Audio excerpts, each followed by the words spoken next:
Hey guys, welcome back to the channel. My name's Rory and today we're going to talk about some of the frequently asked questions that I get regarding the investment in Bali that we've done, Villa Rava, which we're here. And we've got a special guest today. We've got Jing from Bukit Vista.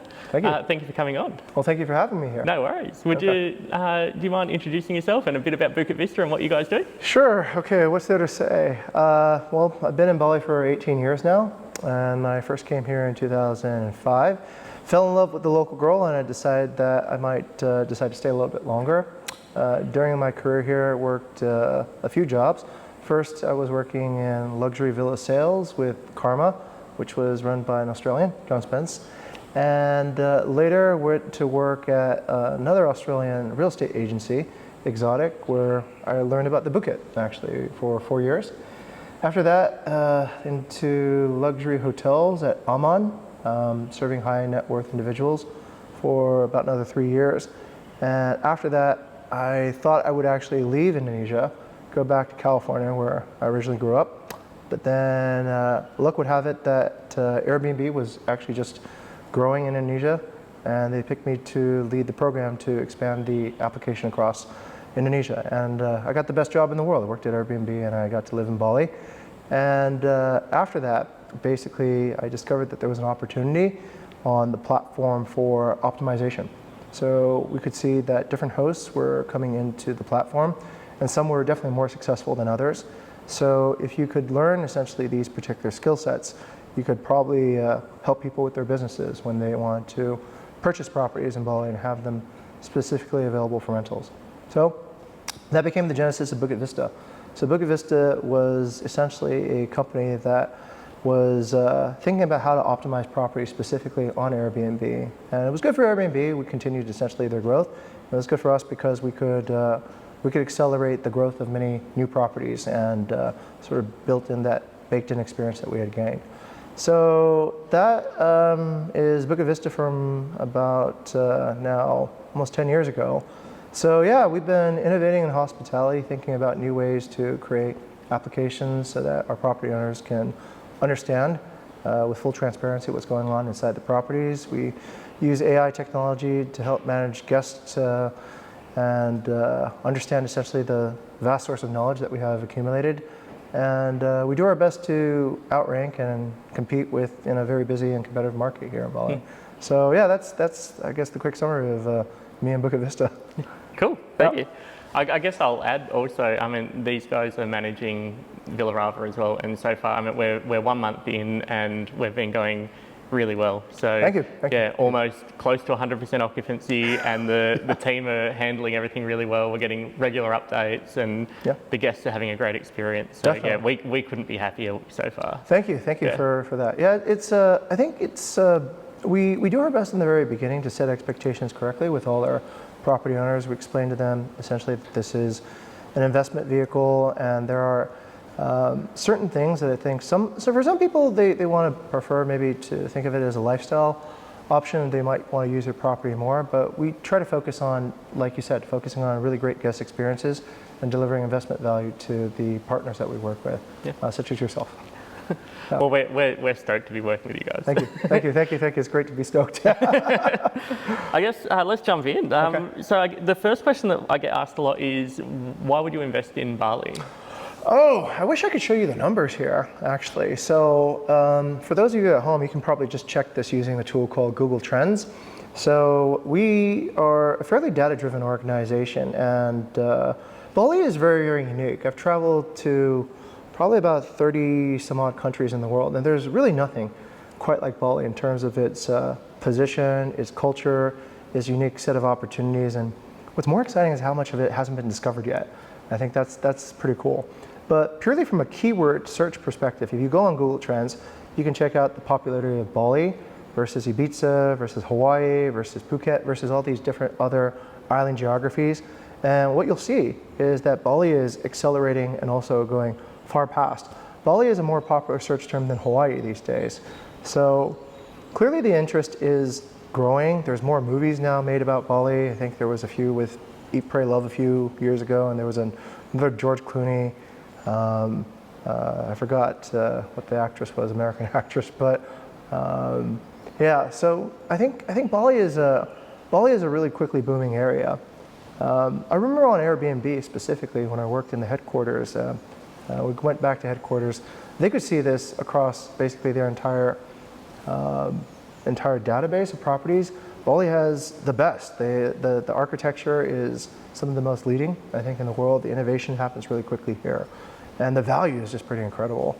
So if you come here, you can basically upgrade your lifestyle a few levels up. And so, I think Bali is a great place to invest. I could have been an engineer in Silicon Valley, but I chose to be here, right? So I invested my own life here. So it's a good spot. I think to add to that also, I mean, for us, the return on investment is really good. Yes, right now it is. Yeah. And also, acquiring land and building is very well protected legally. As a foreigner, it can be scary to go into another country and invest, but everything that you do here is very well protected by like watertight contracts that the government basically makes sure that people aren't going to pull a fast one on you, providing that you use the right people to set it up in the first place. I think so. Yeah, the evolution of actually the legal system, I think, it hasn't been overnight, but it's actually been over a few stages.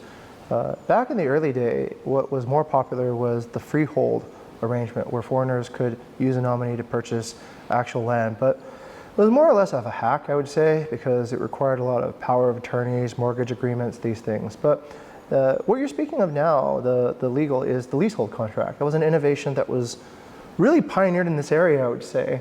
So Bingen used to be a spot where fewer people would be interested in investing, primarily because the landowners here did not want to sell their land. They were only willing to lease their land. So a lot of the more traditional investors who want to see capital appreciation and traditional returns would not buy here. They would buy in other parts of the area and parts of the island where they could arrange these sort of nominee contracts or freehold. But to speak on Airbnb again, I think Airbnb changed that. Because now you could actually see those returns of investment on a lease, and your entire perspective would be different. So yeah, the laws protecting leases are very simple, easy to enforce, easy to adhere to. Everyone respects them. So it's I think a legal innovation that then created an appreciation for the business to actually come in. That actually answers one of the questions that I get asked all the time about freehold versus leasehold as well. And right. Oh, I could go into depth about that. Yeah, I mean, go even deeper. Yeah. I guess from a basic point of view, leasehold is probably the easier way to go as a foreigner. Correct. You can get freehold providing you set up a business in the country. Correct. That's really the only way to do it where you're protected by the law. Correct. Yeah. If you enter into those nominee agreements, then you leave yourself pretty exposed. Yeah, I'd say the freehold agreements to purchase land and property in Indonesia are, by its very nature, a little bit counter to the spirit of the law. Of course, like we've talked about before, the law in Indonesia has different interpretations by different people, but it's just a little bit harder to, this is a harder tenable position than a leasehold. Leasehold, I think, is something that is generally just well sort of understood. People feel that eventually when the value of the land does go up, which business and this drive to actually bring further tourism in will do, then at least they get the land back, right? So they get their cow back after it's provided some milk, right? Yeah. But I think this particular direction on leasehold is going very strong. I mean, other areas outside of Bingen, Canggu, even up in the north where land is generally a bit less valuable per se, even if you wanted to buy it, they're also looking at the leasehold model as more sustainable. So I think leasehold is. It also creates this really interesting phenomenon, whereas before on freehold, more people could buy and not really rent.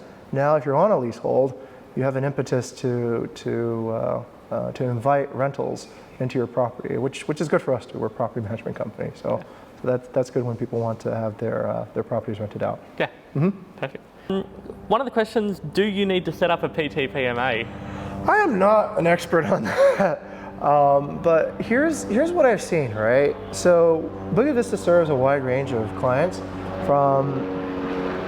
We'll let that go over. So our company has been serving clients for about 10 years from all different types of backgrounds. So we've seen generally 4 types of clients, right? We have people who are Indonesians who are not residents in Bali. We have Indonesians who are residents. We have foreigners who are residents. And we have foreigners that are non-residents, like yourself, right? So what I've seen in terms of, let's say, compliance with the law is that the funny thing is that I find that the Indonesians who are non-residents of Bali generally have the most liberal interpretation of that. Coming from Jakarta, Surabaya, I generally don't see them go through the trouble of actually setting a PTPMA up. The Indonesians who are residents here, our Balinese neighbors, I don't think they even know what that is, actually, to be honest. Yeah, they do whatever they want on their land, and it's sort of just allowed.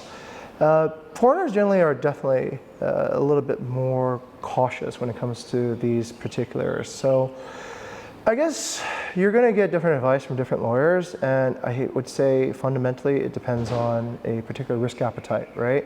So if you want to be as well protected and thorough as possible, PTPMA is more solid, right?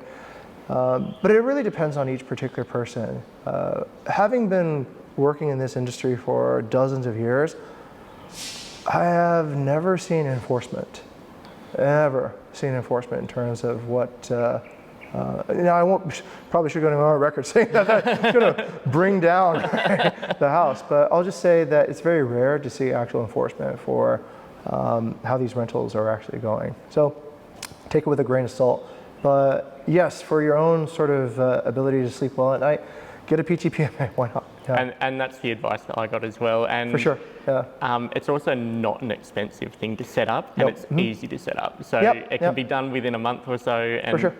But with the PTPMA and the KETAS and everything, it's probably $5,000 or $6,000. So it's not, in terms of insurance, it's cheap insurance. Yes, that's probably the best way to think of it. I think that is the perfect way to think of it. It is insurance. It is insurance to protect your asset, your business from interruptions from like official oversight. Yeah. Okay. Yeah. Good way to put it. Yeah. Next one. Should you build or buy pre-existing? Great question. Great question. Should you build or buy a pre-existing? I think before you go into anything, you should do the math like the way you did, actually, Rory. So I think you should do the math, and you should calculate essentially a few things. If you build, generally speaking, you are probably going to be spending time and less money. So that's a function of also how you see your time and what you want to do. But generally speaking, it can be up to, I think, 50% cheaper to actually build yourself, right? You can essentially take that profit margin that goes into a developer and put it back in your own pocket. It's become far more simple and straightforward, I think, to build yourself. Back when we first started this, there was a lot of horror stories related to contractors, scheduling, but this is something I think social media fixed, to be honest. Okay. So social media allowed any particular contractor or business with a bad reputation to be, I guess, dealt with on Google reviews or Google Maps or whatever, right? So if you do carry a particularly unscrupulous practice as a contractor, this can be exposed on social media, and this can hurt your long-term chances. So we've seen far less complications with people trying to build themselves. Before, if you could finish within a year, that was a blessing. Now I've heard people finish within 6 to 8 months, and the contractors are far more trustworthy, I think, than before. So I think the risk of self-build has gone down significantly. It's just a function of your time and perhaps your energy to put into it. Now, I think there are projects that you can purchase at economical value, but it does require just doing a bit of calculation. Or if you want, Bukit Vista can also do that. We offer investment strategy services, where we can take a look at what the potential income of a particular purchase property would look like, and we can verify whether or not that coincides with what the developer has promised. Developers promising, I think, a certain percentage are not really held that accountable once they've sold it to I think, the end user. But if we're the management company, we generally have to abide by our promises that we keep up in the front. So before we take on any particular property, we generally look at the business plan and to see if it's viable. So I would say, do your own homework, or have Bukit Vista do your homework. We do appraisals too as well, and see if it's actually good. If you can buy a property that is a really fantastic return on investment, then by all means, maybe save the time. But if you want the adventure and also the potential savings are quite enormous, and also you know everything of what's been built in your own property. You know what material you want, that depth of control, I think, and personalization, then build it yourself. Yep. So different folks, different strokes, I think. Yeah, I'll agree with that. And yeah, I mean, especially with the knowing how your project has been built. Correct. Because if you were to buy something that had been pre-built, say it's got a water leak or something, Yeah. they could just paint over it. Like they just paint over it and you won't know until the next rainy season. That's correct. So, that's correct. Yeah, the guarantee and yeah. being able to see the bones of how everything has actually been done. I think contractors sometimes will hide, mistakes. It's one of the ongoing things, but some people have guarantees and whatnot. But I think the benefit is you do know what went into your property, and you do know essentially what the cost of everything is. Yeah. It's getting easier. It's getting easier to build. And it is definitely like you say, a time thing as well. You have to factor whether a year of having your money invested without earning any income is worth the saving. And I know in this place it was for us, but if you were spending a lot more on something, it might not be. That's correct. If you were going to spend $400,000 and it was going to end up being an $800,000 villa or something, or if you're only going to get $500,000 back, then you're probably going to make more than that $100,000 in that year. Correct. Yeah. So I think you're right about that, Rory. It really depends on essentially what you're. I think it's a taste for adventure too. I think you enjoyed the process, right? Yeah. Enjoyed documenting it and watching your growth process too as well. So I think you're getting, in your particular case, I think you got double value, right? You documented the process, and now you have a story to tell as well. I would encourage, I think anybody with, let's say, a particular personal vision, if you want just that way that you've always thought it should be, then there's no reason not to build yourself, right? Because I think if you do want to go through the process and you want to continue building, it's a great education to learn about the whole process, right? It is, yeah, right. Learn Bahasa Indonesia too at the same time, probably, right? I've tried. Okay, good stuff. Yeah. Next one. Okay. Which parts of Bali offer the best return? We were just talking about that earlier, Rory. So I think there's a few principles that are important to think about, and I think one of my friends actually told me this. It's essentially big cities and large developed areas, they have multiple points of access. So, for example, I think the analogy was, the San Francisco Bay Area has 3 airports, New York has 3 airports. That's why they get to be so big. And so I think when you think of Bali too, you have to think a lot about what's the circulation and access like. So for example, we've been seeing the development towards the area of Canggu significantly decrease and slow down over time. And it's because the access is a single point of entry and a single point of exit. You kind of go in one way and you leave the same way. So that's well and good up until I think a certain point where that particular lack of available exits and ways to get around starts making the traffic untenable. And that's the common complaint you hear about anyway in that particular direction.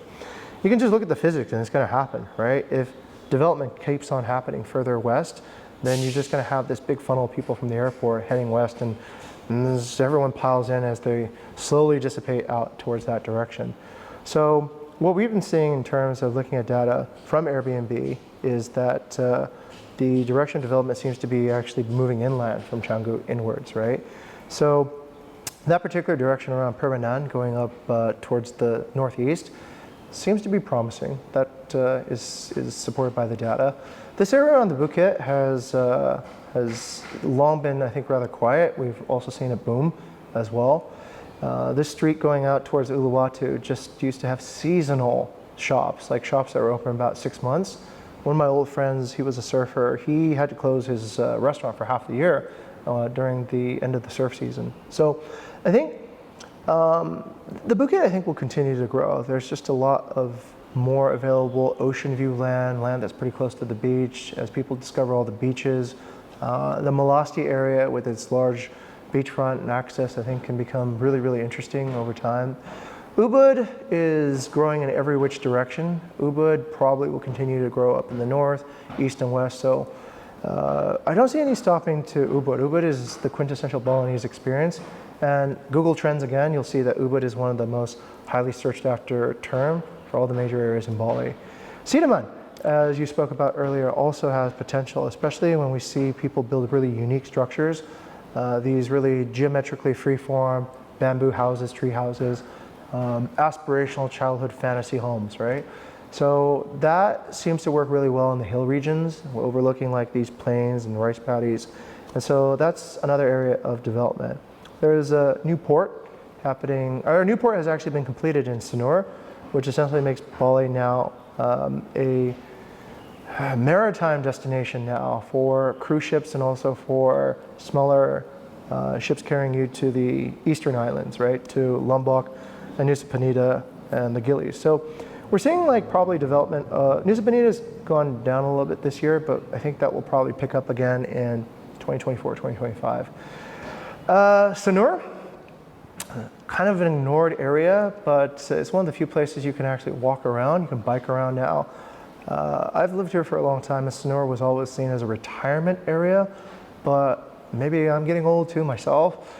But I find it to be actually pretty cool. It's become actually a very livable neighborhood. You can, not a lot of traffic, you can bike everywhere, walk everywhere, very peaceful. There's enough shade over the ground. So those are some areas I think that actually have future potential to grow again.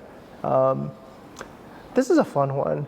I think at some point Kuta might actually be demolished and rebuilt again. Okay. Its proximity to the airport makes it always just stress-free. Yep. There's never going to be any traffic into Kuta. And we're seeing old buildings being kind of torn down to build new buildings. The circulation is always a problem, one way in type thing. But Kuta, I think, like in the long term, might have another revival. They've also created a little promenade along the beach too as well. So that's what I see. That's probably where the horizon might be in the future, Rory. So and you've got the plans for the major arterial road coming down through the Bukit as well. Yes. I'll believe the plans when I see the road actually, but they've actually finished the connecting road from Nusa Dua to the south coast. So that was never finished for decades and decades, and it's actually getting done. So yes, we look forward to that. That will increase the circulation to this area and hopefully bring more travelers to the Bukit. I guess on the where to invest, the next kind of question leads into what's a realistic expectation of returns? Because you do see a lot of developers promising 40% return on investment, which is pretty unrealistic, 40%.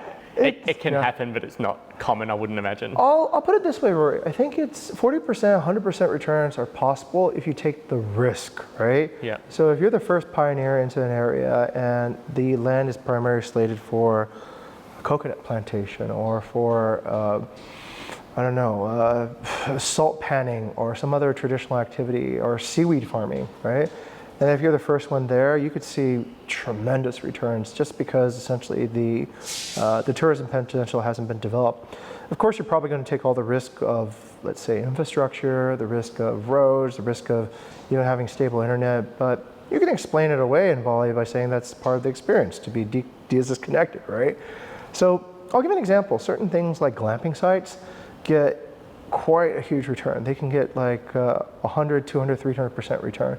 It's just land, right? So somebody just puts a tent on it and not too expensive.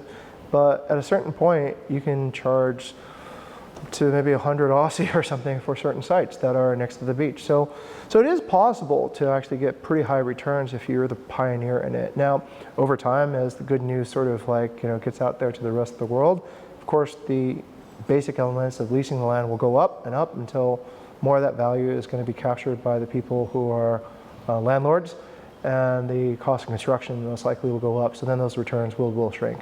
So I think it's probably like any pioneer, the rewards go to those who actually take the risks. And I think that's what makes Bali actually pretty interesting. You can be pretty entrepreneurial in terms of many things. You can be entrepreneurial for the type of design that you choose. High returns on if you go with a risky design, but that catches on, High returns on picking a location and seeing it before anybody else sees any value to it. High returns on sometimes just inventing an experience that nobody's thought of yet in that particular area. So I think it has to be taken with a grain of salt, of course, and do your homework once again, do the math, calculate, look at essentially what the data shows you. Like it or not, even then, I think data is always looking backwards, right? So we've sometimes have told people like it's unlikely, but then they've surprised us, right, with what they can build and what they can actually earn. I've seen some pretty incredible stories. I think it's still on the horizon. For developers offering 40%, definitely double check, right? Yeah. That's kind of like asking the barber if you need a haircut, and I need a lot of haircuts right these days. But I think in that particular dimension, if a developer promises 40, 50, 60%, and they have thousands of units or hundreds of units, I don't know about that. Each unit you're buying in these large developments is competing with the other unit, so you're not going to get that. Oh, that's another advantage to building yourself, by the way, Rory. So whatever you build yourself is probably going to be unique to the way you designed it. Long-term wise, that's beneficial. Yep. Long-term wise, that's going to matter in terms of the way you position yourself differently than other objects in the marketplace. Mm-hmm. So yeah, possible, but with risk. Yeah. And I think that even if you tread the path that's well trodden, mm-hmm. and you build something that is, I don't want to use the term generic, but, okay. but similar to other villas that are around, mm-hmm. you're probably still going to outperform the stock market at the moment. Oh yeah, Your money is for sure. Yeah. It's a solid investment, really, no matter what you do, unless you do something seriously wrong here. Yeah, I would say Bali is a very fertile place for real estate. It's like a fertile place to grow anything now. There are, what lends itself to that? Let me try to logically explain that. I go back to Airbnb again. So I think what has happened before was that it was really hard to essentially before I would say that there was a lot of mistakes. There was a lot of ways you could go wrong, right? You could pick the wrong contractor. You could get the wrong legal agreement. You could do all this stuff. But now I think what makes it interesting is Bali is really unique in the Asian landscape for real estate. So if you go to Malaysia, you go to Vietnam, you'll see that a lot of kind of like what's in the real estate game are apartments, and they're just massive numbers, thousands of the same units. But here, everyone comes with their own culture, they come with their own background, and I think ideally, people build something for themselves, but there's like probably a few thousand people back home who like the same thing you do, right? Yeah. And so everybody is essentially building something for a kind of like a micro market, right? And because you have these tools that you're able to see unique options fairly easily, you can be discovered. And so yeah, you're right. You can kind of dream whatever you would actually aspire to, build somewhere, and more chances than not, yeah, outperforming the stock market easily. I invested in tech stocks and I regret all of it now. Right? so I'm just dying there. But yeah, I need to invest more here. I need to invest more actually in buying real estate here. Yeah. And I guess on the return, mm-hmm. It's similar to what you said about making things unique. It's important to kind of find your niche, yes. and exactly who you want to appeal to. You don't want to try to, because if you try to appeal to everybody, right. you're actually limiting your market. Correct. Yeah. There's a lot of Mediterranean-inspired villas mm-hmm. at the moment, which definitely appeal to a certain type of person. Correct. With this, we've definitely tried to appeal to somebody wanting a relaxation in amongst greenery. Mm-hmm. If we had ripped out the garden, it would appeal to a completely different type of person. So, I think so. It's definitely about finding your niche, mm-hmm. and then the customers will come. Definitely. I think the safest thing to do is actually to be more unique. And the more dangerous thing is to kind of go where everyone else is going. Where everyone else is going is generally where, just take it from, let's say, your guest point of view. Your guest goes onto a platform to look for a particular property. And during that time, they're going to see essentially like all these different things, right? Unless they're not different. If they're not different, then simply the decision comes down to a price, right? Yep. So then you've kind of forced a commoditization of whatever you're doing. And there's no reason you need to do that, right? You can simply change the color, change the paintings, change the way the landscaping is done, and you can definitely provide something unique as a hospitality experience to your end guest. I think that's a very solid and also a very delightful way to go about making your dream home come true. Yeah, I agree. Yeah. Okay, great.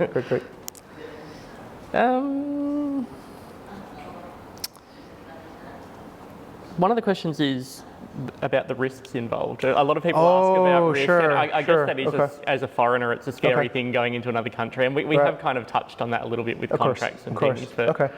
I can name down all the risks. I mean, this is Indonesia, so what I feel like you get here is you get an opportunity in a place that I think is is on its growth trajectory. So what I think it means is, we were talking about regulation earlier. If you want to reduce all the risk, then what you introduce is you introduce all this regulation. And if you introduce all this regulation, then you've actually kind of deteriorated your profit, right? And so it doesn't become as exciting.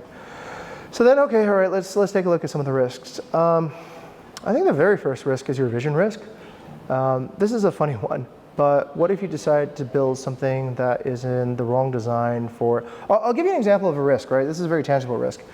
Building something that is huge, 10 bedrooms, that's a risk. We've seen people do that traditionally. They build these things that are massive, and then it becomes very, very difficult to actually rent out. The reason behind that is actually related to demographics and shrinking populations, but you have the wrong vision, I guess. Or you might have the right vision if you just want to use it for your family, but if you want to rent it out, that is, that's not such a good thing. Shameless plug, get advice from Bukit Vista, right? Get advice, I think, from experienced people who have actually managed and understood how different properties work in terms of rental performance. And I think you can instantly slash that risk down to something more manageable, right? Yep. So that's the first risk, is you're envisioning something that is not going to perform as an investment. Then, okay, once you have a plan, you've gone to an architect, and this is all done, then I guess you have if you're going to build it yourself, you have the coordination risk, right? Coordinating all the parties together, and I think you can probably speak to that better than I can. You've actually built this through your own journey. But you can probably see some of the frustrations along the way, and it can be frustrating if you don't have the right people behind you. Correct. You can run into issues. You have to have a very high stress tolerance. Yes, I think so. Especially since you're also coming from probably a different culture, and I think that stress tolerance goes back to the buy or build. If you think of this stress as an adventure, as a challenge, then it's a rewarding experience. But if it's not, then it could be kind of something else. So generally I think to reduce that risk, go with people who have a track record. Go with people who actually have proven experience and have actually delivered on their promises before. They have a reputation to protect, so they'll probably be a little bit less inclined to, fly by night, right? So the second risk is choosing your team to come together to build the property. I guess the third risk is, we talked about legal, and I would actually give that the lowest risk. Yeah. Lowest risk over all the other risks that you can have. I guess the third stage is, once you have built the property, you pick the right manager. Right? Yep. Pick the right manager so that you get the right performance. Bad managers, which are very few these days, I would say, compared to when I first started, can totally they can be a nightmare. But decent managers, once again with experience and I think a good track record, can really guide you and navigate you through a lot of issues that don't even need to be brought up. You can probably just sit at home and just watch all the problems get solved, right? And have a new fresh problems every time you come by. So I think those are the main risks. So I'd say the first risk is your vision, the second is your building team, and the third is your management team. And I'd say the least and last is probably your legal risk, right? Yep.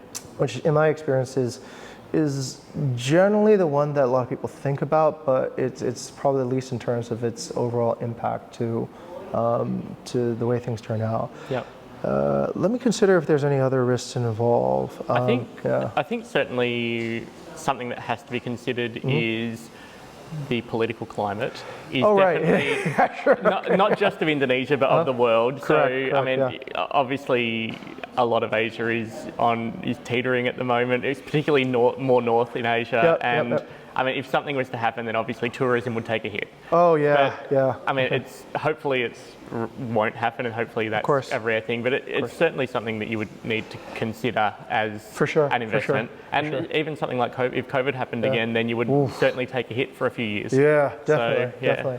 So let's examine those. I think for political risk, I think that's flat across the board across all investments. Whether you're going to invest in the stock market, whether you're going to invest in anything. If there's, let's say, tension in the region or whatever that surmounts to a global level, then no matter what you're doing, you're probably going to be facing that. So, then you go back to cash, and that has inflation risk, right? Yeah. So, I think in terms of global events, Bali is probably no worse than any traditional investment that you're going to make in any particulars. I would say that this is one of the most robust places in terms of its investment value for hospitality. I'll give you a few reasons why. One, Bali has a pretty easy and open visa program, right? So almost anybody from every country can come here, no problems. It's not the case in Hawaii. It's not the case in European islands. The only other place that has that in pretty much the region is Phuket in Thailand. And that goes up and down too as well. So in terms of your overall ability to gain international travel from all different markets, all different times of the year, Bali stands alone in that. That part's good. There's also a strong emphasis, like we talked about earlier, for the government to protect tourism. It's a major source of foreign currency reserve as well. So you don't see the government trying to slow down tourism in Bali ever in Indonesia. So that's just, in fact, it's probably the opposite. Probably it needs more careful regulation, but for the time being, I don't see any brakes being put onto that. So in terms of the domestic policy to protect tourism as an industry, that's been here for the past 18 years I've been here. I've never seen anything trying to slow it down. Let's see, what else could be risky? COVID was terrible. But even during COVID, Rory, what I found to be pretty funny, a lot of people came here during COVID to get away from everywhere else. Yep. And so we were able to survive during COVID, and business didn't drop to zero. Surprisingly, many of our property owners still found rentals during COVID. I think actually all of them found rentals. Just, it was cheap, right? Yeah. It wasn't quite like the prices they have now, but it was more than enough to cover costs, and it was more than enough to cover essentially what they were paying for their leases. So that was fine, actually. So in the entire time I've been here, of all the crises that have happened, there's always a silver lining. Always a silver lining. COVID, the silver lining was people would come in, they would lodge long term, and they would spend time remote working. Volcanoes happen, shut down the airport. Everyone extends their stays in the current properties, right? So it hasn't ever been entirely a place where, let's say, it's completely forsaken, right? Yep. You're not like, especially if you're in the accommodation. Maybe restaurants and everything else are not as fundamental on the Maslow pyramid as a place to sleep, but it is pretty robust in terms of its ability to dodge disaster. Yep. Mm-hmm. Yep. Yeah. Yeah, and I guess, like you said about the domestic government encouraging tourism, correct me if I'm wrong, but it seems that they want to encourage foreign investment. Oh yeah, who doesn't, right? Yeah, so it's, they want, they're not going to let things be unprotected, otherwise foreigners are just going to take their money elsewhere. Yeah, clearly so. I mean, there's just so many good things about, I attend these high-level talks from time to time. They happen right here in Bali. The Minister of Tourism, whom I met, and other ministers of maritime trade, they're all for this. This is great. I mean, why not have other people come, take the risk, right, and perceived risk, right, and build, and then leave you with the cow at the end, right? Yeah, yep. You own the land at the end, and now you have all this tax, and it's beautiful, right? It's a platform. You just essentially offer a space. Foreigners come in, they put the money, they attract other foreigners to come in and put down more money, and it's they buy a lot of rupiahs and they leave a lot of dollars behind. And give jobs to locals and give jobs to locals, raise the economy. The guys in Jakarta who all have like giant investments here, like the one behind us, they're all happy with this. So this is making the value of their long-term investments here go sky high. They wouldn't hurt that, right? And Indonesia does seem to be a government that is driven by business. By business, so they don't mess with their business. I think they're one of the fastest growing economies in Asia. Definitely, definitely. Yeah, I've seen all the other economies slow down, but the Indonesian economy, well, I guess it's because the population continues to grow. It hasn't slowed down in other areas, and also Bali's well positioned. There's like 120 million Javanese like in the island right over there. So there's also continuous amount of growth for labor, for people who are looking here to find all kinds of new jobs in the middle and upper management categories too. So that's continuing the growth. Yeah, that's fine. Are we still recording? Doing good? Yeah, we're still recording. I'm loving this. I'm getting to explain everything. I feel like I think this is going to be good because a lot of this is stuff that people ask a lot in the videos. Oh, so, great. Okay, I'm happy to answer. And obviously, I can only go off my experience from what I've learned in my very limited one villa that I've built. So, but you've actually had deeper experience on building a villa, right? I mean, I haven't built my own villa before. I've been involved in construction. I've built hotels and such, but you know, different aspects of it, different aspects. But walking the entire pathway, that's you have very concentrated experience on this particular one. Yeah. So, Yeah. One of the questions that actually gets asked a lot is, and we've actually spoken about this when we had dinner a few weeks ago, was the size of the villa in terms of what's the best, like 1 bedroom, 2 bedroom, oh, 3 I love that bedrooms, topic. 10 I love bedrooms. that topic. Yeah, love that topic. Okay, so about the particular design, in terms of how it affects investment value. So, okay, having managed hundreds of properties and seen the data across different types and configurations of holiday rentals, I would say that the most profitable are the 1 to 2 bedroom units that have essentially a more or less like a tiny home feel. Okay, and if you want to extend that, then think of, I don't know, Voltron might be an old analogy, but like Transformer, right? If you can actually get something where you can add together all the units to form a super unit, that is by far the most superior design. And I'll give you a reason why. So most of the talk that you hear about, let's say, particular people when they talk about finding a customer base for their property is around nationality. So they'll talk about, oh, I get Australians, I want, you know, Europeans, I want Asians, whatever it might be. But that doesn't matter so much anymore. And the reason is because most of the world will find their way to your property through an application. And these applications are what you know as Booking.com, Airbnb, you know, Expedia. These big platforms are global. So as long as you're listed on these applications, people from all over the world will be able to find your particular property. So you're not segmenting your market by nationality anymore. You are segmenting your market, however, by the size of the group that travels. So it just doesn't take very long if you're waiting in the queue at the immigration or at the airport to see that most travel groups are within about 1 to 3. So 1 traveler, 2 travelers, 3 travelers, 2 being the most common that I've seen.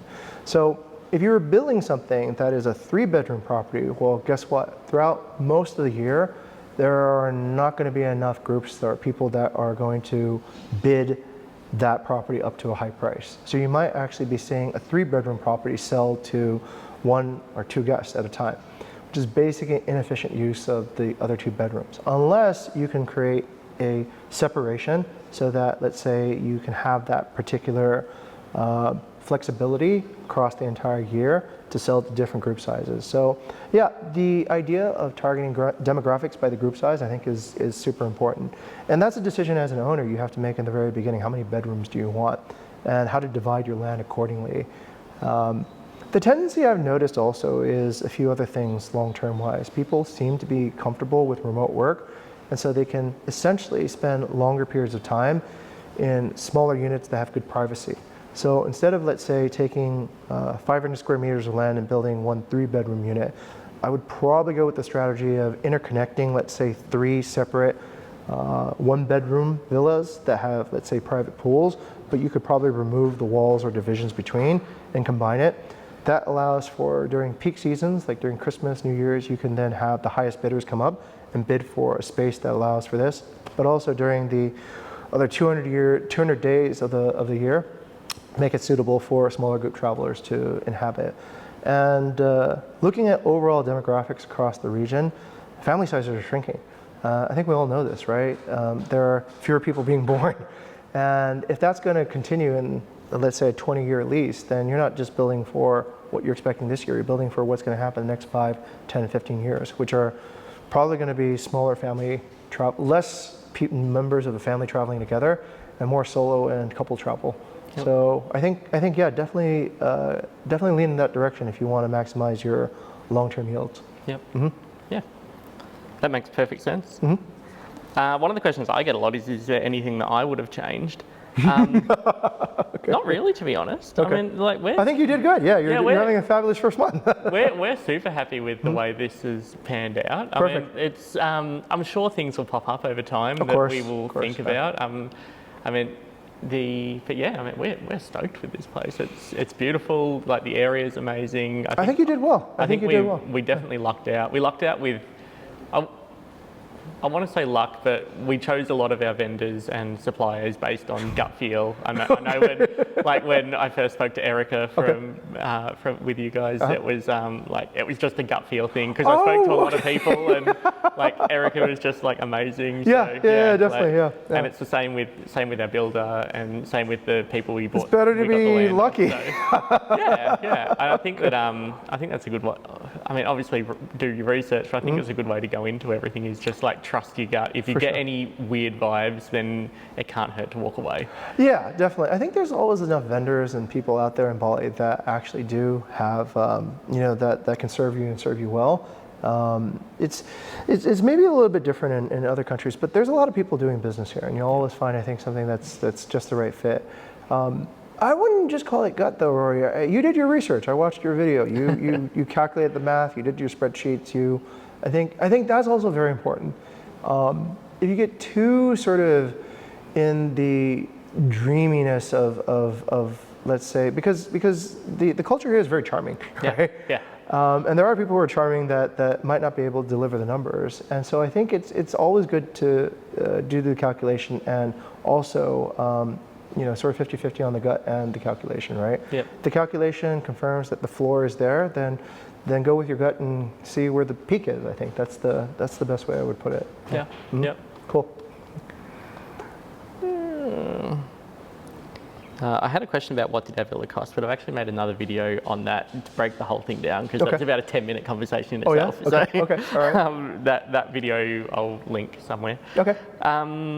Another question I get a lot is, can I recommend my vendors? Obviously, Bukit Vista. Thank you. I appreciate that. But I will also be making a guide on all the vendors that we've used that we'd recommend. And I think they would appreciate that so much. Yeah, certainly the sure. one, because we've also used people in the process that I wouldn't recommend. So it's you're gonna put them on there.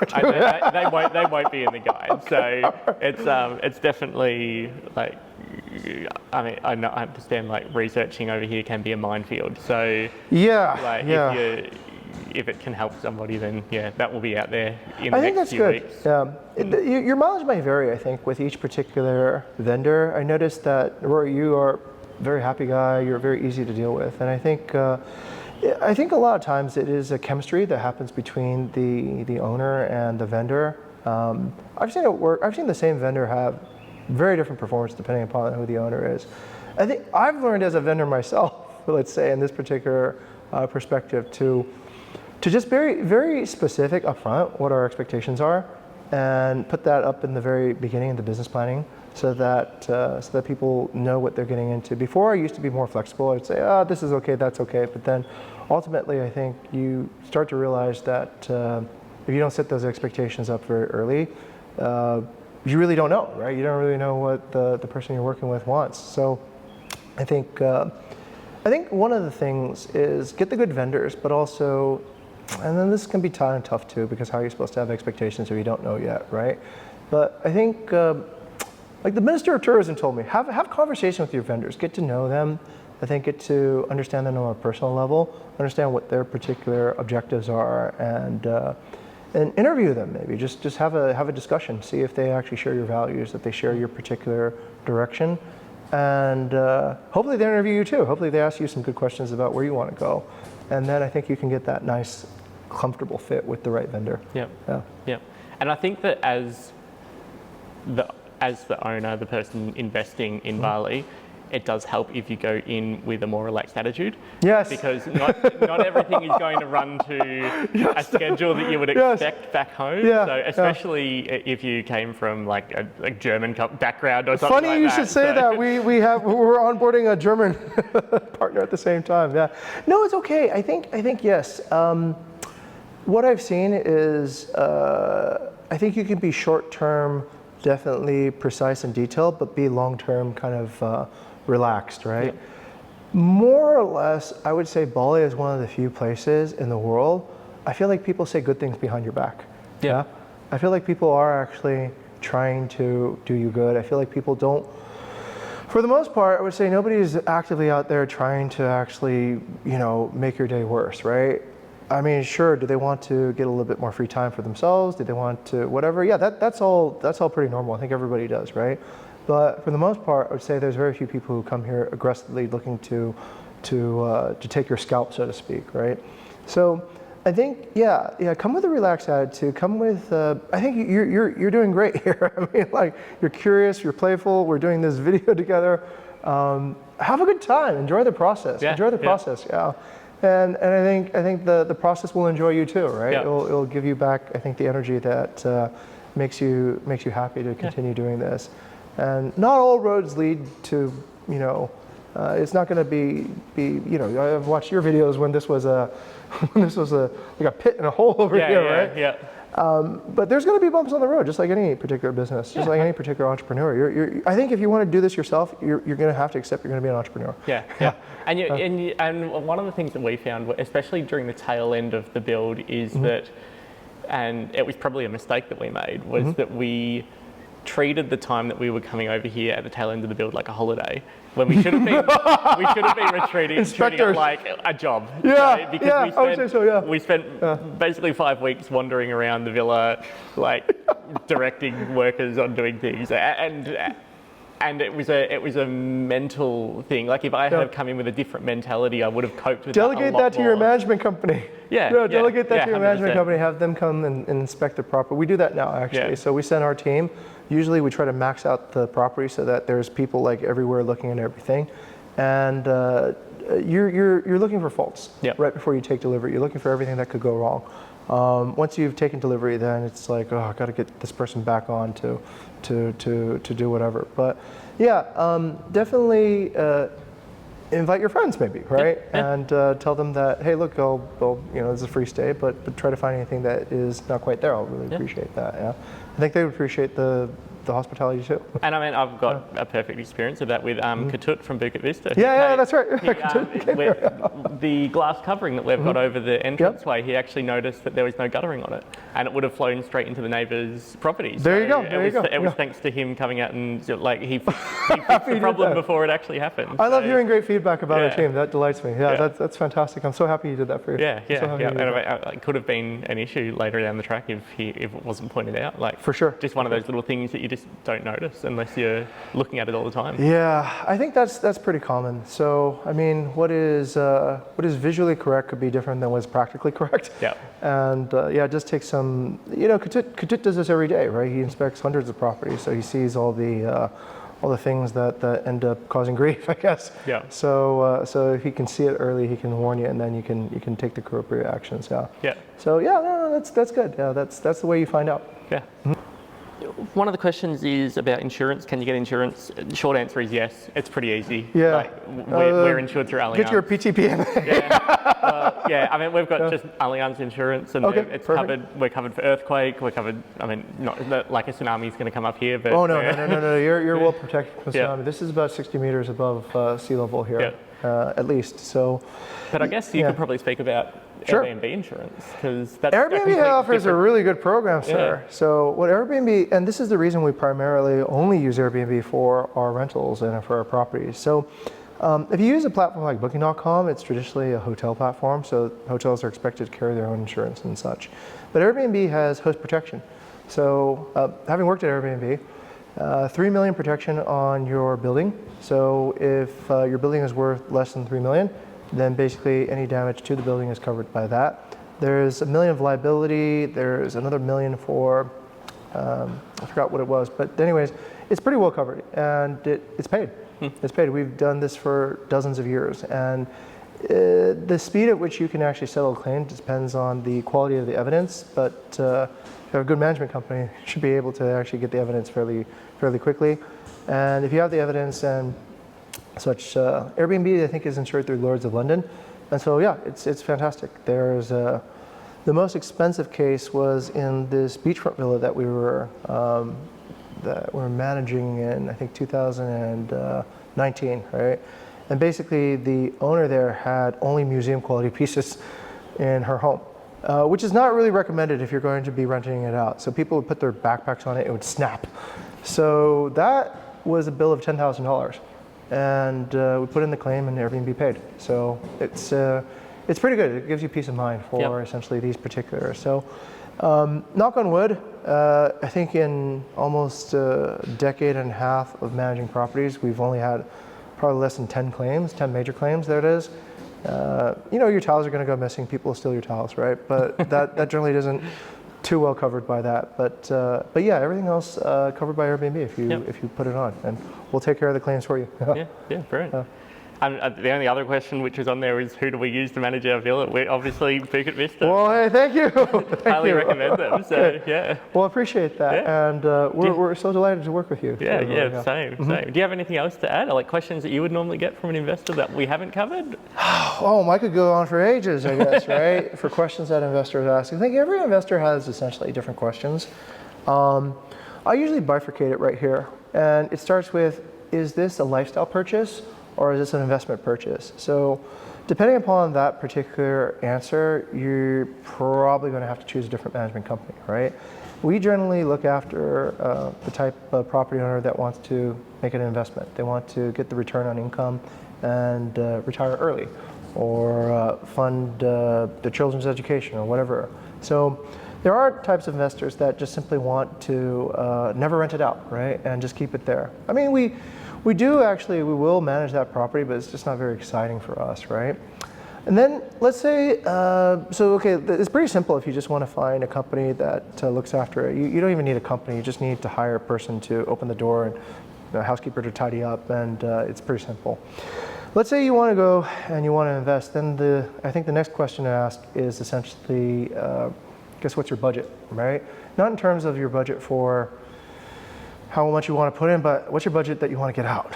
Okay, so have definitely, I think, a number in your mind of what you would like to earn per year, and then you can ask us questions about what you should build, where you should build, and what's that, right? So I love it when people say, look, Jing, I want to make $100,000 in Bali. How do I do that? And I'll go, okay, all right, so let's try to find the most efficient way. So we'll essentially help counsel essentially what is the land, where is the opportunity, we'll factor in the risk ratios. Once you've done that, I think then you can sail about and determine how much you want to put in, right? Yep. So once you've determined what your kind of ROI budget is, then figure out what you want to build. Decide, I think, what type of style works for you, your family, your lifestyle, and then commit. I think that's the other thing. If you can't commit to whether it's going to be a lifestyle or investment, it's very frustrating. Yeah. Especially if we're your management company. Like, oh, I want to use more days. Okay, but then I can't give you that return that we talked about in the very beginning. But I want the return. But how am I going to give it to you if you're going to use half the year for your own purposes, right? So I think once you get down to, let's say, making a firm investment decision, then we can help in loads of ways with that. We can recommend all kinds of stuff. So that's it. That's pretty much the big picture. And like I said, have fun. Have fun. Really enjoy the process. It shouldn't be a headache. It should be this process where you feel like you are growing. Yep. It should feel like a process where you are transforming. And if you're doing good, maybe you want to build another one and keep on going, right? And become a Bali entrepreneur. And I guess if people are in the process, they can get in contact with you guys and ask the questions. Absolutely. We live to answer questions. As you can see, I love answering questions because oftentimes I don't even get asked these questions, to be honest. People just come in and they kind of just assume that they know, or they just, my cousin did something before, so I'll just do the same thing. But between the time that somebody else has done and you're going to do your project, that could be years. Yep. And there are things that have changed in the marketplace, or new conditions, or new whatever. So I think it's always good to like you can see, probably if I were to retire, just answer this, just do this all day long, right?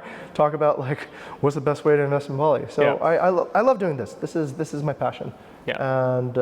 And yeah, so feel free to get in touch with me, Bukit Vista, and my team, and we'll be happy to whether you go with us or not doesn't matter. We like collecting the questions anyways for content as well. Actually, we like to know what people are thinking, so we can answer the right questions. And I think it's important to ask questions, even if you think you know the answer, because exactly. I mean, I know certainly from my point of view, especially with the amount of poor information that's out there. Absolutely. You might think that you know the answer to something, but it's actually not, or the policies have changed. Correct. Government policies especially can change very quickly. Correct. Government policies change, but what stays the same is just one concept, that Indonesia runs as a business, I think. Yeah. So we've seen policies change multiple times regarding cohabitation with couples, Airbnb, everything, but Here on the ground, it's like business as usual, right? I think what you just said was actually a brilliant, brilliant thing. Even if you think you know, ask again, right? Get a few different opinions, or ask somebody who actually would have a incentive to know, right? Yep. A lot of information in Bali is rumor. A lot of it is unsubstantiated. It is not based on any fact. Like, I'll give you a fun one people say, right? Here's a fun fact. So every New Year's, you will hear everyone tell you, don't go outside, there's gonna be traffic everywhere, right? Every New Year's, I go out and there's no traffic. Why? Because everyone thinks there's gonna be traffic, so then nobody goes out. But over time, when people say that, because generally it came from hotel culture. Hotels would have a New Year's party within. Yep. So they tell you that there's a traffic outside, so stay inside and buy the party here, right? Spend your New Year's on site. Then that became kind of culture. That culture then went into the people who then left hotels to work in villas would always have something, and they would tell people that. And then, so you have these myths that are circulated for decades regarding certain things. And I would just, I've spent my entire life trying to cut away the myth, trying to get to where the core essence of the truth is. So yeah, ask definitely a few people and definitely do some critical thinking, Yep. right? Decide, here's another common myth, right? Developers will, yeah, I see this all the time. Developers will give you essentially like an ROI plan, and they'll show you essentially like, oh, you're gonna get 80% occupancy, and they'll just show one price, right? Yep. One price. But I haven't been doing this for decades. You never sell essentially the property for the same price across every month of the year. It's just not gonna happen. Yep. The prices will change depending upon demand. Really, does a weekend sell for the same as a weekday? Like just simple questions like that, you can kind of debunk these particular misunderstandings. Yep. So definitely ask, and there will be higher quality information. And when you get high quality information, I think you can make high quality decisions. And that's what it's really about. So part of our RTT is actually part of that idea, the roundtable talk. We bring together people who are experts, who actually have subject matter domain expertise, and we share information on a table to talk about that. Yep. So I think that's super important. Drivers, not a reliable source of information. I know people love their drivers and they spend all day, they become like family, but Yeah. generally drivers are not the most informed people or the most educated people. So I think that's, I've had to dispel a lot of myths that drivers have been telling a lot of my clients for years. Yeah. So yeah, that's the way I see it. Yeah, even ask questions even if you think you know. You'll find that in Bali, there's a few people who I think really know, Yep. and there's a lot of people who are just circulating sort of rumors and myths around. Yeah. And I think also, if you are seriously contemplating something like this, is find somebody that, like a lawyer or somebody that you trust, Correct. and ask, like, ignore everything that you hear, including anything I've ever said, and just ask them, because like they're gonna know the best. So it's. I'm going to contest you on that one. Yeah. Okay. I'm going to contest you on that one, Rory, and you can cut this out later if you want. But lawyers in Indonesia are somewhat of an interesting animal, right? I would say some lawyers are, I would say, legal consultants. Yep. And so they know the law, they know these particulars. Some lawyers are not even lawyers at all, actually. They are essentially agents for notaries. And so when we work with a particular, like Daniel or whatever, we vet them out, right? We Yeah. check if they actually know what they're talking about. So I know this because when I was working in real estate, this lawyer escaped with millions of dollars of deposit money once upon a time, right? So I was like, Later on, we found out the entire law sort of practice was not even a legitimate practice, right? So I think lawyers are somewhat of a regulated and trustworthy profession in Australia and in many other Western countries. But here in Indonesia, you'll find that the notary is actually the person that has more authority and more to lose if they actually misrepresent things. So it's a little bit backwards, right? But notaries are actually the people who, especially the ones that say PPAT, they are essentially licensed to transact on land. They need to know their stuff, right? Yeah. So lawyers oftentimes are translators for notaries that interface with Westerners and such, right? Yeah. But a lot of people ask for lawyers, so we say, okay, right, this person is basically, I think they're a legal consultant, Yeah. right? They understand the law and such. I know from our side of things, we obviously had the notary. You need to have a notary to do it, and she was great. She did everything perfectly. We hired a lawyer property consultant separately just to audit the process to make sure that it was a double check to make sure everything was above board, and it was, because our notary did her job as she should do. Correct. Yeah. It's another layer of insurance, I would say. Yeah. But I would say in general, though, lawyers function in a sort of I would say kind of a gray area in Indonesia in general, right? So the government, okay, I'll give you an example. So when a person in Indonesia buys a piece of land, even a large piece of land, with another person in Indonesia, they generally just go to the notary. They don't get lawyers involved. So I've seen that happen so many times now, where I become like, okay, this is Indonesia. This is the part that sort of is the explanation for how things work. Trust other property owners. Absolutely. Any property owner that's been here for, let's say, dozens of years probably has nothing to gain from misguiding you or telling you anything. So other property owners can probably give you also a pretty clear picture of especially if they've have been through this process for 5, 10, 15 years before, so they've watched this happen. But for anybody new coming in, yes, this precedent of getting a lawyer will always seem very important. And you'll see over time that it will go to the position where it actually naturally rests. That's what I'd like to say about that. Yeah, cool. Okay. Awesome. Cool. Thank you so much for coming. Hey, you're welcome. Really appreciate it. Yeah, love it. Yeah. If you have any more questions, contact Bukit Vista. They'll be able to answer everything that I can't answer. Except anything about law. Except for anything about law. But in the guide I'll have Daniel's details that Jing just talked about, who we've been using as well, and he's been great for us. So thanks so much for watching, guys. I hope you found it useful, and we'll catch you in the next video. All right, fantastic.